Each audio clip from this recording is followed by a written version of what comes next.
Oke, Jawa itu kadang maknani bahasa Arab itu bingung, dan memang baik bingung daripada nggak bingung. Karena kalau yang nggak bingung itu keliru pede. Misalnya jika istri kamu agak rewel itu begini-begini gitu. Terus ada kalimat wadribuhun, maka pukullah. Itu kalau orang nggak bingung langsung diterjemah mukullah, nanti dilaporkan Komnas HAM gitu. Tapi kalau yang bingung itu akhirnya tatallub, mencari-cari. Ternyata di semua tafsir disebut dorban ghairu mubarrihin, ya mukul tapi yang tidak menyakiti. Jadi kekeliruan itu pasti dimulai orang-orang yang nggak bingung. Jadi ilmunya nggak cukup, akhirnya nggak bingung. Bingung itu penting. Loh, betul.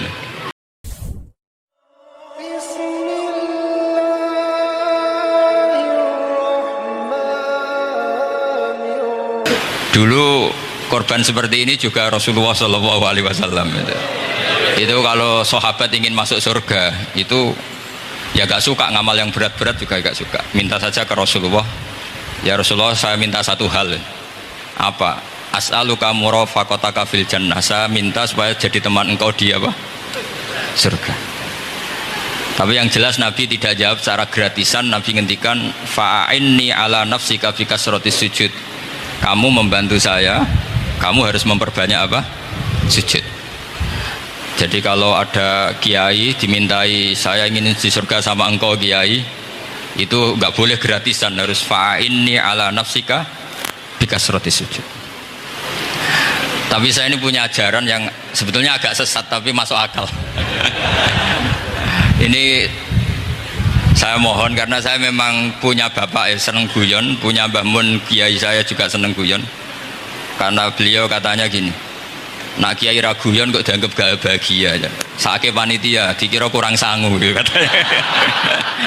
Sehingga ajarannya beliau memang sementara orang Islam itu pokoknya guyon, ketok bahagia dengan Islamnya, bahagia dengan Tuhannya, bahagia dengan nabinya. Qul bi fadlillah wa bi rahmati fa bidzalika walyafrah. Lah bahagia paling gampang ekspresinya nggih guyon niku. Ngetokno di Alphard dadak repot. Ngetokno di dhuwit akeh ya dadak repot. Nak guyon nak murah nggih. Itu beberapa sahabat itu saking cintanya Nabi, itu cara berpikir kayak teman saya. Teman saya itu sering nasihatin saya, "Gus, aja soleh nemen-nemen. Engko nak ning swarga mari bareng Mbah Mun sungkan," katanya. Jadi kalau terlalu soleh kan surganya sama guru-guru kita, kan tidak enak itu. Kalian kalau di surga kan nggak kebayang, mesti polanya kayak apa gitu. Lama punya istri tidak cantik, di sana apa? Cantik. Nah itu kalau jejer guru kan sungkan. Gitu. Jadi makanya kata teman saya, soleh pas-pasan ya Gus, ben swarga ini nggak sama siapa? Mbah Mun katanya, sungkan katanya. Nah ternyata pikiran itu juga ada di sahabat. Ya Rasulullah, saya puas-puaskan melihat engkau di surga. Kenapa? Saya tidak mesti masuk surga. Kalaupun di surga beda kelas dengan jenengan. Jadi para sahabat ya sadar, kalaupun di surga beda kelas dengan jenengan. Tapi pelajaran yang kita bisa terima adalah bahwa semuanya itu harus ada amal kita. Sehingga Nabi ngendikan fa'inni ala nafsika bikasrotis sujud. Maka tolonglah saya untuk mengabulkan permintaan kamu dengan memperbanyak apa? Sujud. Saya akhir-akhir ini sering kampanye tentang sujud. Caranya gimana? Ini sekaligus untuk anak-anak PSQ utamanya, karena yang mengkaji Quran. Kata ulama, mentahbib ya, menyenangkan orang kepada Allah itu butuh bayinah. Bayinah itu logika yang kebenarannya itu cara Jawa itu jelas welo-welo, sangat jelas. Namanya al-bayinah. Saya ulang lagi ya, namanya apa? Al-bayinah. Sehingga dengan logika itu orang yang kafir saja menjadi mukmin, yang fasik menjadi soleh, yang soleh bila ilmin menjadi soleh bil ilmi atau bil hujjah. Itu yang disebut Allah, lam yakunil ladzina kafaru min ahlil kitabi wal musyrikina munfakkina hatta ta'tiyahumul bayyinah. Siapa itu? Rasulun minallah yatlu suhufam mutahharah. Jadi kemampuan argumentatif itu yang harus kita bela-belain. Saya di sini sangat terhormat karena saya bisa matur di depan Pak Kures. Saya dulu sering baca buku-buku beliau. Jadi saya nggak mungkin jadi pesaing beliau karena saya ini saya ngidolakan beliau, jadi nggak mungkin jadi pesaing beliau. Tapi kalau mutammim ikut menyempurnakan keinginan besar-besar beliau mewujudkan Islamiyah wasatiyah, insya Allah diminta atau tidak diminta harus kita bantu. Harus apa? Nah, bayinahnya apa? Bayinahnya begini. Bayinah itu satu argumentasi yang jelas begini. Ada seorang ekstremis itu, singkat cerita mau ngebom tempat-tempat maksiat. Yang maksiat ini orang-orang Islam juga. Tapi saya tidak nuduh sampean, pokoknya orang-orang Islam juga. Terus ditanya sama orang Islam moderat, andaikan mereka nanti mati dalam keadaan demikian, aina masiruhum, lalu mereka kemana? Ya ilanar, kata. Karena mati dalam keadaan maksiat. Terus ditanya sama yang moderat tadi, moderat soleh maksudnya, bukan moderat liberal, moderat soleh. Karena orang kadang salah paham, moderat itu pikirannya terus liberal, tidak, moderat soleh. Terus kata si moderat tadi, akan dzalika muradan nabi, apa umatnya masuk neraka itu yang diinginkan nabi? Kaget si ekstremis tadi, kebetulan ini ekstremis yang masih mau mikir. Terus enggak, itu enggak yang digedaki nabi. Kalau gitu ya jangan, kita tunggu tobatnya, kita proses bersama supaya mereka mau tobat. Karena dukhuluhum annar itu tidak muradan nabi, tidak yang digedaki Nabi Muhammad SAW. Nah, cerita seperti ini tentu ada padanannya. Padanan itu artinya kias ya, kias dalam hadis sahih. Saya yakin hadis itu sahih. Kalaupun itu dhaif itu yata'ayyadu bi fatwal ulama, menjadi kuat karena banyak ulama yang fatwakan seperti itu. Saya pastikan itu diriwayatkan Qadhi Iyad dalam kitab Asy-Syifa, juga diriwayatkan Ihya, juga diriwayatkan di Hayatus Sahabah. Di situ ada sekian sanad sing yuqawi ba'duhu ba'dur. Kenapa ini saya utarakan? Karena di kota itu sanggerono hadis itu takokno sahih ta ora. Kadang sing takok ya ndak paham itu. Wong maca kitab ra iso kok takok sahih ta ora.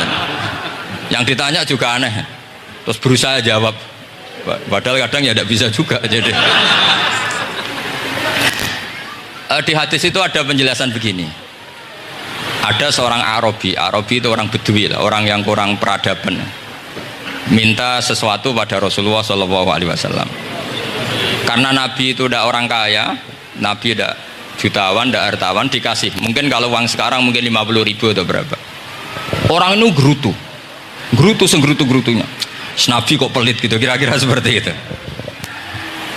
Akhirnya sahabat ini merasa tidak nyaman, ingin, karena ini Arab ya, ingin mengadili ini.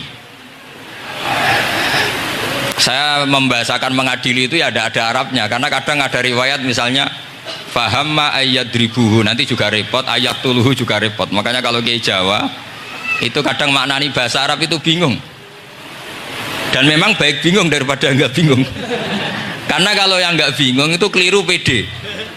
Misalnya jika istri kamu agak rewel itu begini-begini gitu. Terus ada kalimat wadribuhun, maka pukullah. Itu kalau orang nggak bingung langsung diterjemah mukullah, nanti dilaporkan Komnas HAM gitu. Tapi kalau yang bingung itu akhirnya tatalluk mencari-cari. Ternyata di semua tafsir disebut dorban ghairu mubarrihin, ya mukul tapi yang tidak menyakiti. Jadi kekeliruan itu pasti dimulai orang-orang yang nggak bingung. Jadi ilmunya nggak cukup, akhirnya nggak bingung. Bingung itu penting. Loh betul. Nggak ada orang alim kecuali dari bingung. Karena orang alim itu nggak bisa pede. Karena referensinya banyak, kemungkinannya banyak. Sehingga mesti pikiran pertama kalau ada lafadz ini maknawi apa lafzi. Ini mahmul apa enggak? Ini mansuh enggak? Ini muqayyad mutlak enggak? Ini sekaligus jadi pusat studi Quran, jadi supaya teman-teman memang seperti itu. Kata wadribuhun, maka pukullah. Saya masih ingat betul ketika Pak Quraisyab nulis di Membumikan Al-Quran tentang alak. Itu kalau orang ahli embriologi dimaknani alak segumpal darah itu mesti tertawa-tawa, karena nggak ada dalam proses embriologi orang lewat proses segumpal apa? Darah. Tapi kalau alak itu madatul kalimah dari kata aliko ya'liku alakon, sesuatu yang menempel, jadi zigot yang berhasil menempel di dinding rahim itu yang jadi anak. Itu ya normal saja, memang itu terjadi. Ya barokahnya bingung tadi. Atau alaq dimaknani segumpal darah tapi min haitsul jinsiyah. Artinya haitsul jinsiyah itu sejenis ini. Jadi bukan di proses embriologinya tapi di jenisnya, supaya orang tidak sombong diistilahkan min alaq. Tapi maknanya min jinsil alaq, bukan alaqnya tapi jenis alaq. Itu kayak Abu Bakar. Abu Bakar itu kalau sedang bully manusia yang sombong-sombong itu, kamu kok sombong? Kamu itu keluar min makhrajil bauli marroten katanya. Gitu. Supaya orang tidak sombong itu disilakan manusia itu yakhruju min makhrajil bauli apa? Marroten. Kan kamu keluar dari makhrajil bauli berapa? 2 kali kan? Minar rojul lewat penis, terus nanti lahir juga lewat min makhrajil baul. Jadi untuk mengadili manusia supaya tidak sombong diistilahkan keluar min makhrajil baul marroten. Nah mungkin alaq kalau maknanya segumpal darah itu maknanya jenisnya seperti ini. Kenapa kamu sombong? Jangan digugat tentang itu proses embriologi kalau itu tidak ngalami itu. Jadi akhirnya barokahnya bingung itu alaq dari proses embriologi maknanya apa? Aliko ya aliko alakon, sesuatu yang apa? Nempel, yang sukses nempel di dinding rahim. Tapi dari segi jenis mendidik tawadu, mendidik khafdul janah lil mukminin, mendidik adzul wal ingkisar, rasa hina. Nah, itu dengan makna tadi. Saya teruskan. Si Arabi tadi karena dikasih 50.000 gerutu terus akhirnya Nabi memanggil Arabi tadi karena mau dipukulin sama sahabat. Nggak tahu mau dipukulin atau mau dibunuh, nggak tahu, pokoknya dikerasin tadi. Makanya nggak usah diterjemah. Kalau diterjemah nanti jadi bingung. Terus akhirnya dibawa sama Nabi, diajak masuk, dikasih banyak sama Nabi. Kasih banyak, ditanya sama Rasulullah, kamu sudah puas ya Arabi? Sudah ya Rasulullah. Hebatnya Nabi apa? Kamu harus menjelaskan ke semua sahabat saya kalau kamu sudah puas, karena tadi kamu ngomong yang bikin sahabat saya dongkol. Terus sekarang harus mengkonfirmasi. Ya Rasulullah. Di depan umum juga Nabi ikut. Ini Arabi tadi minta saya tak tambah, terus dia puas. Ahakada ya Arabiyu? Naam ya Rasulullah, fajazakallahu min khairin wa asyiratin. Dia tegas naam ya Rasulullah. Nah, pelajaran dari hadis ini adalah kalimat ini. Ini harus diingat-ingat. Setelah Arabi tadi puas, sahabat juga tahu apa pernyataan puasnya Arabi tadi. Nabi ngetikan begini. Masalu hadza, perumpamaan orang ini dan saya itu seperti orang yang punya unta atau sapi atau kambing yang syarodat, yang liar. Fattaba'ahan nasu. Kemudian orang-orang ikut membantu nangkat. Falam yaziduha illa nufuran. Bantuan manusia-manusia ini malah tambah lari karena ini semua orang ini asing. Bagi unta ini kan asing, yang nggak asing kan hanya pemiliknya. Nah, terus kata si pemilik unta tadi, khallu baini wa baina naqati. Sudah, saya tidak usah dibantu. Fa ana arfaku, biasa lebih sayang kepada unta saya. Orang nggak ikut bantu semua, terus kemudian unta itu dipanggil, fa akhadha min kumamil ardi, kira-kira diambilkan rumput, terus unta itu mau nurut. Intinya apa? Kalau orang nggak bakat kiai, nggak bakat dai ilallah, kok ngajak-ngajak Islam itu falam yaziduha ila nufuron, kira-kira gitu. Karena lebih banyak emosinya ketimbang teknik proses tadrijinya, tasreknya. Akhirnya itu jadi pelajaran ke kita. Pelajaran kedua, Rasulullah ngendikan begini, andaikan kamu membunuh si Arabi tadi, bahasanya yang membunuh, kalau ini tak terjemah nggak apa-apa, wong andaikan saja. Andaikan kamu membunuh si Arabi tadi dalam keadaan membenci saya, yaitu ngomentari Nabi adalah kikir, maka dakhalan nar, orang ini akan masuk neraka karena dia mati dalam keadaan sakhitan dan Nabi SAW. Dia mati berstatus benci kanjeng. Tapi uniknya dalam Islam segampang itu. Ketika si Arabi tadi mencintai Nabi itu karena dibayar, karena diservis. Dan itu cukup loh dalam Islam itu. Mencintainya Nabi itu karena dikasih uang lagi. Akhirnya dia senang Nabi meskipun karena dikasih uang. Tapi jangan diteruskan setelah senang Nabi dibunuh masuk surga, ya tidak usah gitu. Nanti jadi repot tadi. Tapi intinya apa? Islam itu semudah itu. Yang menerima kebenaran karena servis saja, diterima sama Allah Subhanahu wa ta'ala. Nah ini di sini pentingnya kiai-kiai yang wasatiyah, yang ceria, yang gampang. Karena kita tidak ingin tanfir.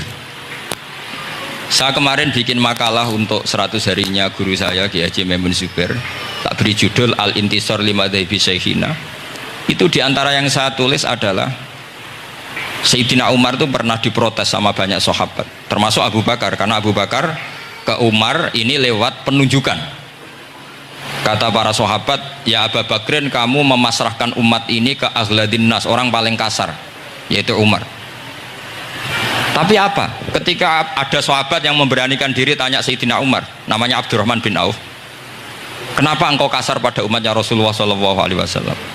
Jawabnya Umar itu unik. Fawwah, laqad lintu hatta khasyitu waha fil lain, walaqad istadattu alaihim hatta khasyitu waha fis syiddah. Fa ainal makhraj? Saya ketika lunak sama manusia, sebetulnya saya juga takut Allah. Ketika ngambil sikap lunak, karena lunak itu dianggap pembiaran. Bagi orang yang salah paham, lunak itu dianggap pembiaran. Kamu punya ponakan yang sering pacaran misalnya, atau sering nakal, kamu lunak, itu dianggap pembiaran. Pembiaran itu tidak mendidik. Tapi kalau kamu sebagai pak lek pade terkenal keras, ponakmu ya ora tau sowan, itu ya ora iso didik, sama saja. Orang kau berdidik, sowan saja gak berani, ketemu kamu lari gitu. Intinya apa? Terlalu lunak juga ada masalah, yaitu dianggap pembiaran. Terlalu keras juga ada masalah, kan hakikatnya nggak bisa didik. Orang-orang yang terlalu keras sama masyarakat ini kan nggak kau berdidik, karena wong roh wis melayu. Tapi nak terlalu apian, kayak kula ini nyongkomu ya masih tak barno itu, itu kan ya repot kan. Sehingga ngendikane Sayyidina Umar, fawwah laqad lintu linnas hatta khasyitu wa fillain. Ketika saya ngambil sikap lunak, sebetulnya saya juga punya khasyah, karena dianggap pembiaran. Tapi ketika saya terlalu ekstrim, saya juga takut Allah. Jangan-jangan itu tanfir, menjadikan orang jauh dari orang-orang soleh, karena yang soleh terlalu keras. Fa'inal makhraj, lalu jalan keluarnya gimana? Ya jalan keluarnya tadi, wasatiyah tadi. Jangan lunak yang sampai pembiaran, ya jangan keras sampai orang tanfir. Ukurannya apa? Ya tanya anak-anak PSG nanti nih, karena yang baru mengkaji apa wasatiyah. Jadi saya mohon referensi itu sebanyak-banyaknya, karena terus ada lagi saya punya cerita, ada seorang wali yang kalau doa itu agak neror Allah, tapi itu kalau nggak wali nggak boleh, harus jadi wali dulu baru boleh. Karena kalau wali itu keliru-keliru itu ya tetap sama Allah dibahasakan isek itu berontok. Enaknya kekasihnya Allah kan gitu. Makanya di antara doanya Habib Ali Al-Habsyi Shahibu Simti Duror itu doanya, tapi kamu tidak boleh melakukan doa ini, dosa. Kalau nggak wali dosa. Itu doanya gini. Waj'al sayyiati sayyiati man ahbabta. Jadikan kesalahan saya itu kesalahan orang yang kau cintai. Jadi kamane cara Jawa wis kadung disayang, salah-salah wis bener gitu. Jadi waj'al sayyiati sayyiati man ahbabta. Jadi kalau orang yang sudah super itu salahnya jadi apik. Tapi ya udah salah sampai kayak zina maling, anda itu parah itu. Ada seorang wali doa di depan Rasulullah itu gini, ya Allah, jenengan punya dua pilihan. Jika jenengan menjadikan saya orang soleh, surra habibuka, maka kekasihmu ini akan senang. Dan yang susah itu musuh kamu, yaitu iblis, musuh engkau. Tapi jika engkau ingin saya ini dolim, jadi orang dolim, yang susah itu kekasihmu, yaitu Nabi Muhammad SAW, yang seneng musuhmu, yaitu iblis. Mohon jenengan milih mawon, nyeneng no nyeneng no kekasihmu apa nyeneng no musuhmu gitu. Ya sudah, kan Allah tidak punya pilihan. Mana mungkin Allah ingin menyusahkan kekasihnya, yaitu kanjeng Nabi Muhammad SAW. Sama, semua ulama anda ingin umatnya Nabi matu khinal maksiyah, mati dalam keadaan maka kita berusaha semaksimal mungkin, semoga mereka tobat. Semua Quran itu la'allahum yarji'un, la'allahum yantahun, diharapkan mereka Allah yang Tuhan saja, yang al-ghaniyul mutlak, Allah yang al-jabbar al-qahhar saja, sama orang-orang yang asrafu ala anfusi masih dipanggil-panggil wa anibu ila rabbikum wa aslimu lah. Allah yang Tuhan saja memanggil yang sedang di luar dipanggil masuk. Masa kita gara-gara soleh yang over, yang sudah di dalam mau dikeluarin? Itu kan apa-apaan itu. Makanya ini pasti tak dukung Islam Wasatiyah. Jadi saya dukung itu bihujjatin, bukan karena saya hormat Pak Kores orang sepuh, itu enggak. Memang bihujjatin. Kalau soal dukung karena orang sepuh itu etika namanya apa? Etika. Tentu saya lakukan itu, pasti saya lakukan karena itu etika. Tapi lebih dari itu karena bihujjatin wadihah, bihujjatin bayyinah. Memang logikanya seperti itu. Allah yang Tuhan saja selalu memanggil yang luar dimasukkan ke dalam. Masa yang sudah di dalam dikeluarin.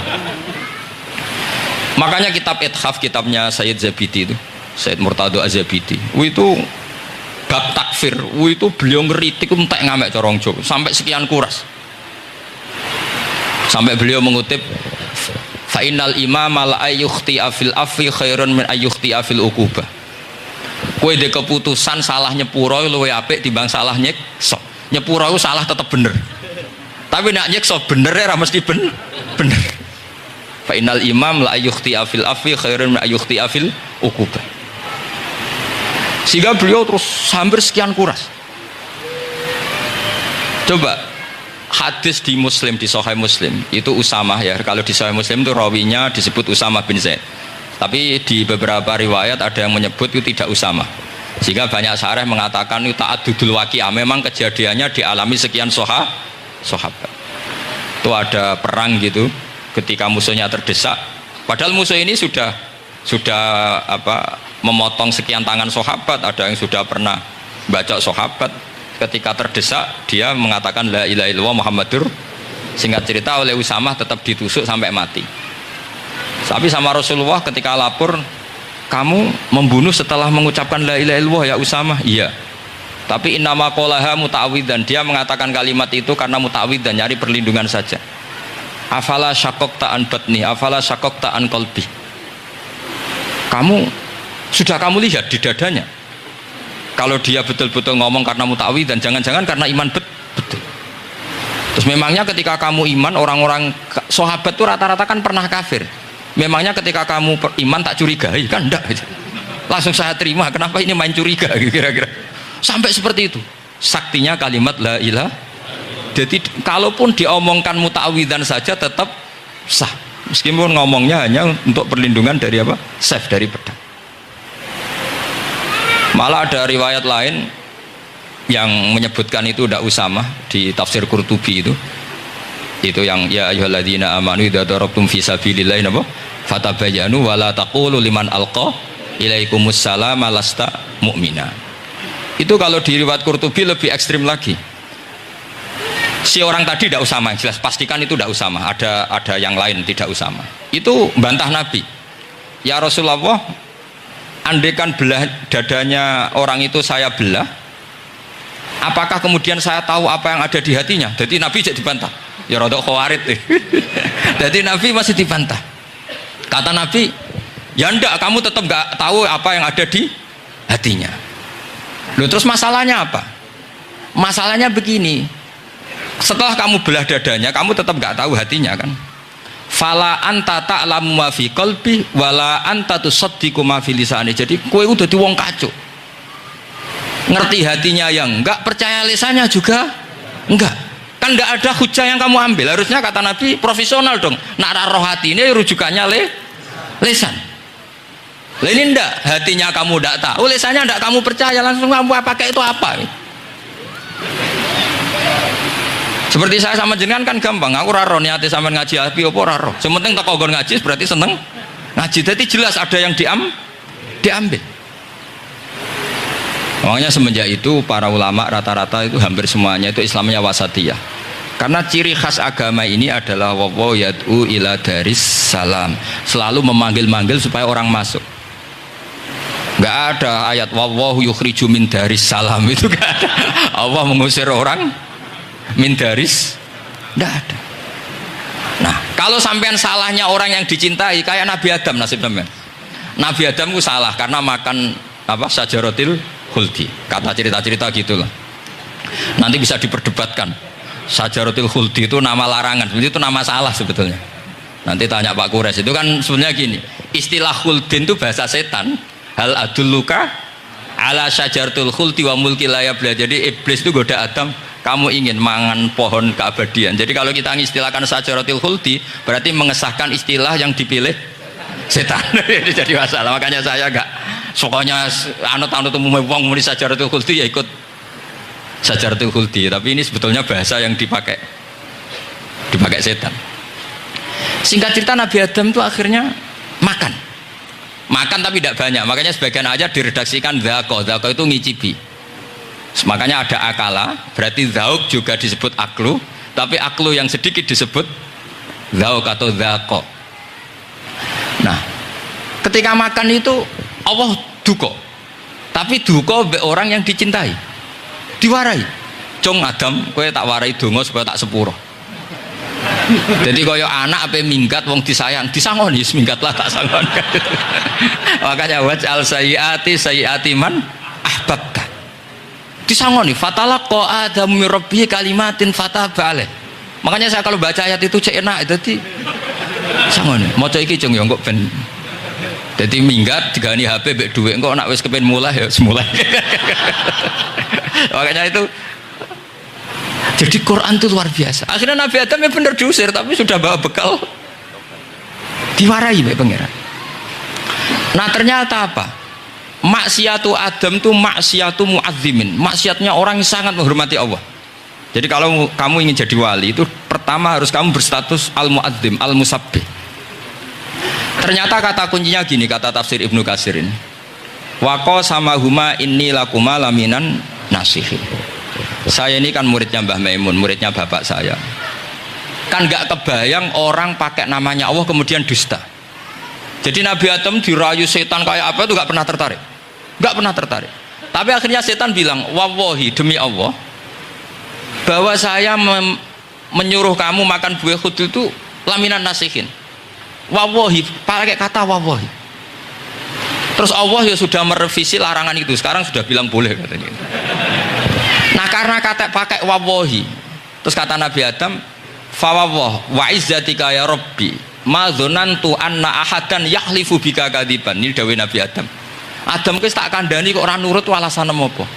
Terus Adam atau pangeran wa izzatika, demi kehormatanmu ya Allah, fawawahi ma adzunnu anna ahadan yahlifu bika kadiban. Saya tidak pernah ngira ada hambamu, ada makhluk kemudian mencatut nama engkau kemudian dia dusta. Kenapa saya sebut-sebut nanti tadi asmane Mbah Mun? Andai kan saya punya teman biasa bodoni saya, biasa bodoni saya, nipu saya, terus bilang gini, Gus Bah jenengan ditimbali Mbah Mun, dan dia sumpah, kira-kira tak pikir apa ndak? Ndak, pasti saya langsung meskipun ya dibodoni. Karena saking wibawanya Mbah Mun sehingga saya ndak ngecek lagi orang ini bohong apa tidak. Nah, Nabi Adam saking wibawanya Allah di hatinya Nabi Adam, kita disebut wawahi. Allah sekarang halalkan itu, sudah tidak pikir panjang, karena dia tidak pernah ngira ada orang mencatut nama Allah kemudian dia dusta. Seperti di dunia santri misalnya ada yang dipanggil Habib Ali, masuk disumpah sih tenang tau ora. Oh itu mesti temen yang biasa bodoni sampean lah, mesti langsung saking takutnya kan gitu. Sampean takut istri dibilangi teman, bojomu nelpon, wah itu mesti tidak dikonfirmasi lagi itu, saking takutnya itu. Nah Nabi Adam itu seperti itu, saking takzimnya kepada Allah sehingga ketika disebut wawahi, nah itu yang kata kuncinya waqo sama huma inni lakuma laminan nasihin fadallahuma bihur. Itu kalau sampean teliti, ini kesangannya Pak Kures pakai madatul kalimah itu kelihatan. Fadallahuma itu rujuknya ke iblis. Jadi Adam di situ korban terus. Kan waqo sama huma, iblis sumpah ke Adam Hawa. Fadallahuma, iblis menunjukkan Adam Hawa. Sehingga dia dua orang ini maksiat itu semuanya korban. Dia hanya sebagai objek. Kreatornya yaitu iblis. Tapi Nabi Adam sampai tertipu tuh gara-gara tadi. Wa izzatika ya Rabbi ma adzunnu anna ahadan yahlifu bika kadziban. Ketika menyebut nama engkau, saya tidak pernah mengira ada orang menyebut nama engkau kemudian dia dusta.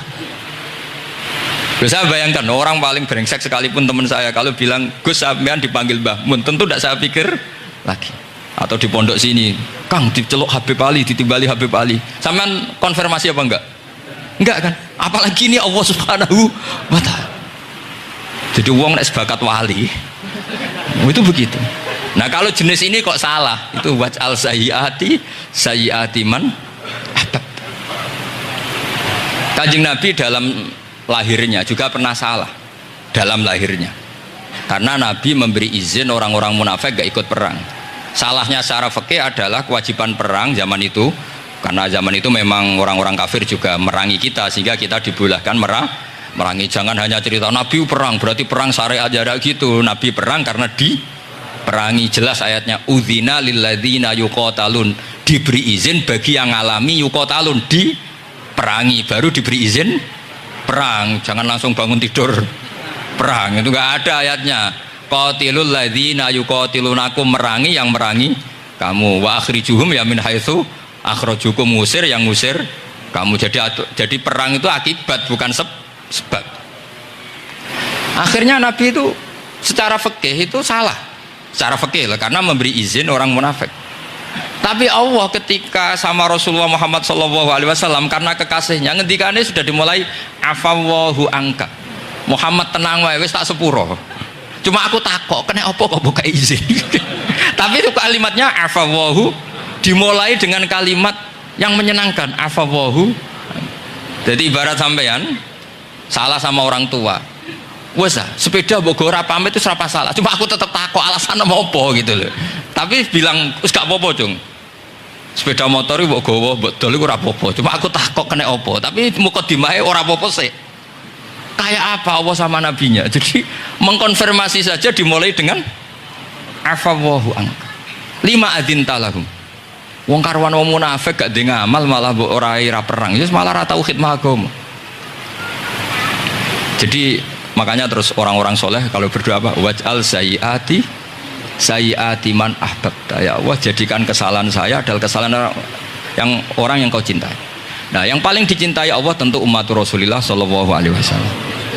Sama tak beri ijazah, kali ini tak ijazahkan nggak apa-apa, karena ini hadis sahih musalsal. Umatnya Nabi kok gak enak bi, kontrak ebek pangeran sebelum salah itu sudah ada kontrak.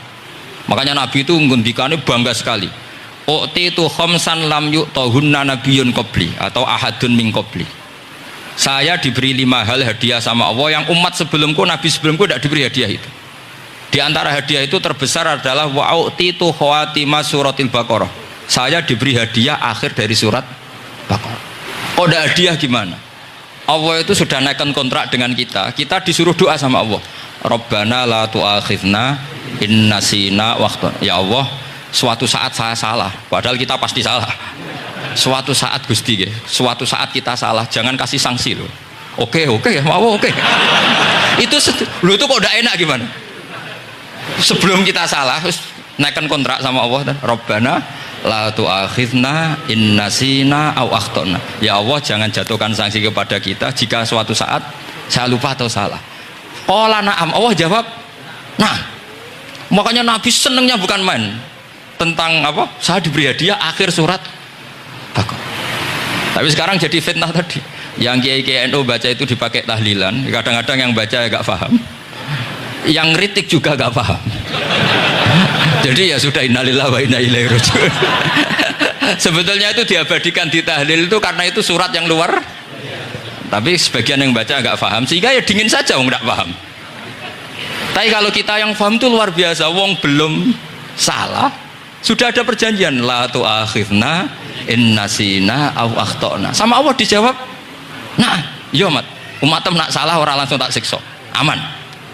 Maksudnya dintain tobat aja terus salah terus. Kayak apa? Makanya beda. Nabi itu begitu bangganya dengan surat akhir surat apa? Baqarah. Terus tafsir kedua, umat ini adalah umat yang sifat Allah itu selalu aktif dan dua-duanya aktif. Ini perlu saya sampaikan berkali-kali, dua-duanya aktif. Jika orang soleh itu nggak boleh mengadili orang dolim, itu umatnya Rasulullah SAW. Begini logikanya ya. Pernah ada cerita, ada orang soleh sedang sujud, diinjek sama orang fasik, al-asi lah orang fasik. Karena orang soleh ini diinjek, orang soleh, bawaan orang soleh itu ya kadang gampang marah, bawaan orang soleh. Tapi pas marah itu nyatut nama Allah. Fawawahi la yaghfiru wa laka, pakai nama Allah. Andai kan dia bilang Asemane kue itu malah nggak apa-apa gitu. Karena miso-miso sendiri itu kan urusan dia. Tapi pakai namanya Allah. Fawallahi la yaghfiru Allahu laka. Allah tidak akan ngampuni kamu. Itu Allah langsung memberi wahyu ila nabi hada zaman, ke nabinya zaman ini. Allah ngendikan gini, ini yang cerita Rasulullah. Man dzalladzi yata'alla alayya alla aghfira li fulan faqad ghafartu lahu wa ahbattu amalak. Orang itu tak ampuni, yang sujud amalnya tak hilangkan. Kenapa? Allah tersinggung. Wong saya ini bisa aghfir, bisa ngampuni. Kenapa kamu nyifati saya hanya u'adzib? Jadi kira-kira Allah tuh tersinggung. Wong sifatku iku yo yaghfir wa yu'adzib, kok mbok ganti yu'adzib tok iku piye? Jadi sifatku kan hilang sitok gitu. Paham ya? Jadi kalau kamu melihat orang-orang maksiat, pikiran kamu Allah yu'adzibuhum itu enggak fair. Bisa saja Allah yaghfiru lahum. Tapi kamu milih sitok tok, yaitu sifat yu'adzib, itu enggak fair. Harusnya ya yaghfiru liman yasha wa yu'adzibu man yasha. Tapi orang soleh ini wallahu la yaghfiru Allahu laka, itu Allah tersinggung. Kenapa tersinggung? Karena Allah hanya disifati yu'adzib, bukan disifati yaghfir. Padahal Allah bisa yu'adzib, bisa yaghfir.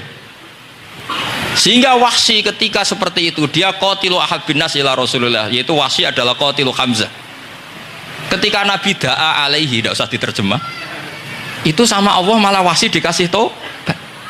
Bahkan turun ayat laisalaka minal amri syai'un aw yatuba alaihim aw. Jadi kita melihat ahlul maksiat, oke, kita tidak cocok dengan mereka, tapi tidak cocok tetap berharap mereka tobat. Kita tarbiyah, karena kita tidak boleh nyifati Allah yu'adzibuhum qatan. Mungkin ramelok dadi pangeran kok muni qatan. Isa wae Allah yaghfiru lahu.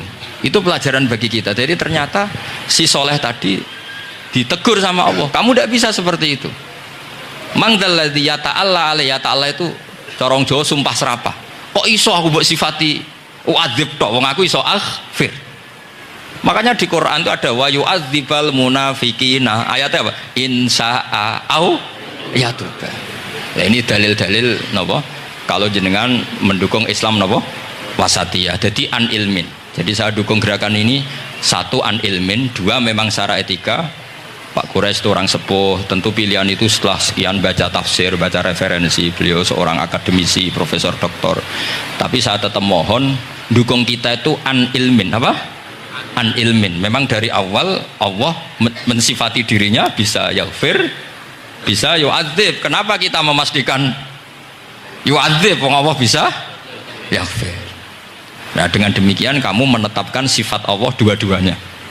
Jadi yang soleh ya tetap khawatir jangan-jangan ada masalah, yang fasik pun tetap ada harapan. Makanya masyhur dawuh Sayyidina Ali yang dikutip hampir semua ulama, apa? Ala unabbiukum fil faqih kullal faqih.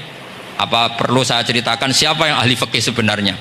Apa kata Sayyidina Ali? Sebagian orang malah memarfukan ini ke Rasulullah SAW. Kalaupun ini tidak hadis marfu, dawuh Sayyidina Ali pasti tercermin dari keinginan Rasulullah SAW. Ketika Nabi ditanya siapa itu al-faqih kul al-faqih atau Sayyidina Ali, malam yuknitin nas min rahmatillah walam yu'amminhum min makrillah. Apapun kondisinya orang, jangan putus asakan dari rahmatnya Allah. Sehingga Nabi itu pernah sangat serius ngadepi orang-orang fasik. Tapi setelah dimultazam sama Allah ditegur, kalau kamu begitu rahmat saya, kata Allah, kamu batasi. Semenjak itu Nabi terus rileks. Dan Nabi kalau ibadah itu mesti milih yang paling gampang. Ma khuyira Rasulullah sallallahu alaihi wasallam amroini ilakhtara apa? Aisarahuma, pasti milih yang paling gampang. Termasuk Nabi unik itu tofa rogiban. Semua sahabat itu tofu musyatan, semua tawaf secara jalan. Tapi Nabi tofa rogiban. Sehingga kata ulama-ulama usul fikih, afdol mana? Ya afdol tawaf secara jalan, karena al-ajur bi qadrit ta'ab. Tapi untuk Nabi itu afdol tofa rogiban. Kenapa? Karena Nabi adalah muallimul ummah, pengajar umat. Kalau Nabi tidak tofa rogiban, maka orang akan bilang syarat sahnya tawaf harus jalan. Barokahnya Nabi naik unta, orang mengesahkan tawaf secara rogiban. Tapi saya ini keterusan, jangan nom-nom dong nganggu skuter kok teletabis. Ini kula ya ora cocok. Wah ya nak sing sepuh-sepuh itu cara kula berlebihan lah. Meskipun sah tapi kula nganti risih, debuan terbenturan iki. yang disai itu. Boyo itibak Nabi itu paling enggak ya kesamaan sepuhnya atau apa Nabi kan. Ini ndak, yang penting sah apa? Wah repot ya. Terus bukti berdua gini, kalau Nabi itu ingin ibadah itu paling ringan. Suatu saat setelah Fathu Mekah, Nabi kayak apa rindunya sama Ka'bah al-Musyarrafah itu, sama Al-Ka'bah al-Musyarrafah. Nabi saking rindunya minta sama Abu Tolhah al-Hajabi itu. Minta Utsman bin Tolhah al-Hajabi. Utsman namanya itu. Minta kunci terus masuk Ka'bah. Itu keluar dari khimah, itu Nabi senangnya bukan main. Karena Fathu Mekah. Lebu Ka'bah senangnya bukan main.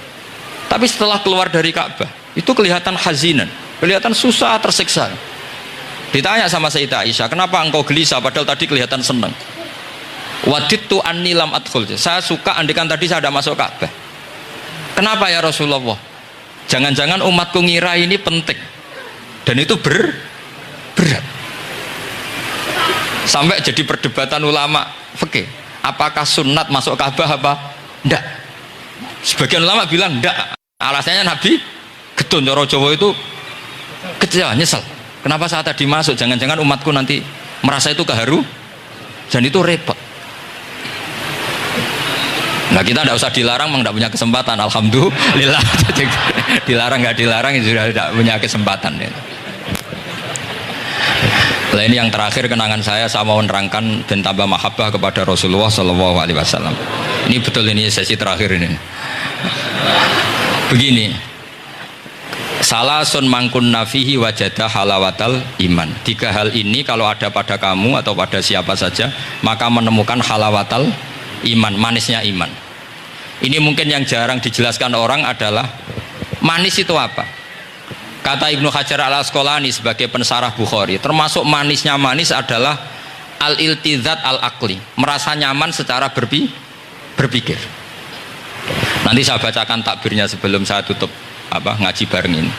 Begini misalnya, kita ngikuti Nabi Muhammad SAW. Tentu beliau punya al-jamalul wajhi, Nabi itu orang paling ganteng. Tentu beliau punya al-jamalul sauti, suaranya Nabi itu luar biasa. Tapi yang paling luar biasa tentu al-jamalul akli, akalnya Nabi itu luar biasa jamal, luar biasa indah. Artinya gini, andaikan Anda seorang profesor atau seorang alim allamah, seorang kiai yang paling alim, terus dikasih tahu Nabi, misalnya dikasih tahu Islam, sing gawe donya iki iku Fir'aun, kan mesti tersiksa. Logikanya gimana? Wong Fir'aun lahirnya di bumi kok bikin bumi, kan dulu buminya timbang. Mesti ra iso turu sampean. Iki ajaran nopo ra iso turu. Tapi ajaran ini mengatakan sing gawe alam raya ini Allah. Allah itu awal, Allah itu qadim. Kan terus iso turu, wis adone lah. Nek sing gawe luwih dhisik. Paham ya? Terus sing gawe iku ala kulli syai'in qadir, wis adone lah, jenenge gawe alam mesti ala kulli syai'in qadir. Nah terus misalnya diajak paham ateis. Alam ini ndak ada, kemudian ada. Penciptanya apa? Ya ketiadaan. Oh ora iso turu sampean. Bagaimana mungkin al-adam yakhluqu maujudan, alam yang maujud diciptakan oleh Adam. Oh ora iso turu sampean. Itu kata Ibnu Hajar al-Asqalani, halawatul iman itu adalah ibaratun anil iltizat al-aqli. Halawatul iman dan ibaratun anil iltizat, agama ini nyaman secara akal. Saja ini di kitab saya Fathul Bari. Ini di juz 9, di kitab saya halaman 193 ya. Karena mungkin sampean beda cetakan atau enggak ada nomornya karena enggak punya, enggak tahu saya. Banyak ini Tapi ini nanti saya tak tinggal di Mas Wafa ini. Nanti yang enggak boleh di ngopi saja, di foto aja. Selumayan ben ngaji ku nganggo kitab ben kok wong alim itu keren ya. Saya baca Bismillahirrahmanirrahim. Halawatul iman, beliau ngendikan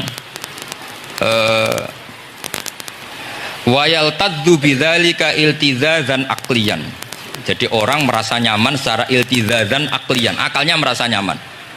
Idzil iltizat al-aqliyu idraku ma huwa kamalun wa khairun min haitsu huwa kadzalik. Disuruh minum obat. Tentu secara watak kamu tidak senang karena obat itu pahit. Tapi kamu merasa nyaman setelah sakit minum obat, merasa nyaman karena ada harapan sembuh. Jadi watak kamu tidak senang, lidah kamu tidak senang karena pahit, tapi akal kamu senang. Wah enak aja, bar disuntik, bar diinfus, bar minum obat, Berarti itu namanya iltizadzan aklian, akal kamu merasa apa? Nyaman karena telah melakukan sesuatu yang sesuai akal. Tak baca ya, misalnya al murad bil hubbi huwa al hubbul akli alladhi huwa itharu ma yaqtadi al aqlu salimu rujhana wa in kana ala khilafi hawan nafsi kal marid yu'afu ad-dawa bi tab'i fayanfaru anhu wa yamilu ilai bi muqtado akli. Kayak kita sakit tentu dioperasi itu tidak senang, bayangno wedhus apa usus dewedel-edel kan enggak senang secara hawan nafsi, paham ya? Tapi secara akal karena kamu divonis usus buntu, senang mana setelah dioperasi sama sebelumnya? Lah senang dioperasi itu namanya al-iltizat al-akli. Ini kata Ibnu Hajar al-Asqalani. Wal aklu yaqtadi rujhana janibi dzalik. Nah, terus saya teruskan. Idzil iltizat al-aqliyu idrakuma huwa kamalun wa khairun min haitsu huwa. Jadi saya bayangkan, makanya saya kalau baca Quran tuh sering saya nangis. Misalnya tadi, am khuliqu min ghairi syai'in am humul khaliqun am khalaqus samawati wal ard. Masa alam raya yang wujud ini semua mau judat, kemudian dirumuskan bahwa penciptanya adalah al-adam, kenihilian, nihilisme. Kebayang nggak sampai ini suatu ruga misalnya ono nabi terus congkoe kudu iman alam raya ini sing wujud diciptakno ketiadaan, wis ra iso turu yakin ra bener itu. Tapi kalau nabinya bilang hadhil awalim atau hadhil alam khalaqaha Allah, itu siapa? Al-Qadim wajibul wujud ala kulli syai'in qadir lahul asmaul husna lam yalid walam yulad walam yakul lahu kufuwan ahad. Oke, keren kan gitu.